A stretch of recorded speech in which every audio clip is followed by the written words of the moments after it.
왜 자진 퇴소를 하였는가 부분에 대해서 설명을 드리겠습니다.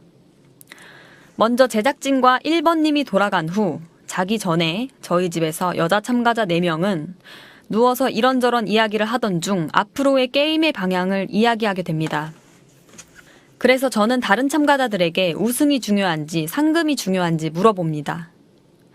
3명은 상금이라고 이야기하였고 저는 우승이 목표였기에 나머지 여자 참가자들에게 그럼 내가 우승하는 조건으로 상금을 가장 적게 가져가겠다고 합의를 합니다.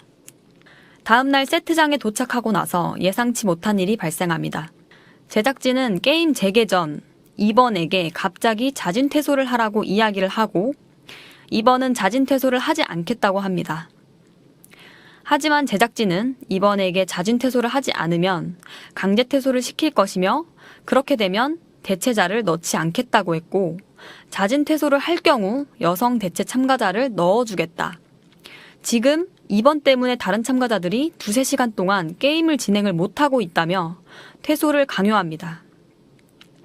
이 상황도 정말 황당한 부분은 어젯밤에 다시 촬영을 재개하기로 약속해놓고 갑자기 2번이 퇴소를 해야 하는 상황이었다면 저희는 애초에 게임을 재개하지 않았을 것입니다.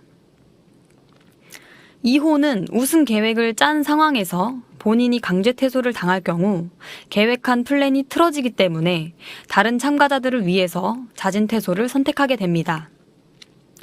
그리고 저희는 2번이 퇴소한 갑작스런 상황에서 우승 계획을 변경합니다. 변경된 저의 계획은 1번, 4번 탈락, 7번 탈락, 그 후 8번 탈락이었습니다. 왜냐하면 남은 사람에게 의심받지 않아야 하기에 여자 참가자 측에서 탈락을 하는 그림으로 계획을 짰기 때문입니다.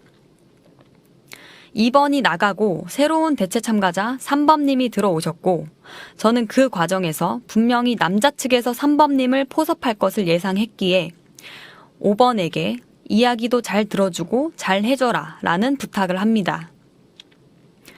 그때 당시에 저는 통행 금지 시간에 문 밖을 나가서 상금의 10% 차감을 감수하는 행동을 하고 인터폰 선을 자르거나 7번님에게 거짓말을 하는 등 리스크가 굉장히 큰 상황이었기 때문에 전혀 무리한 부탁이 아니라고 생각했습니다.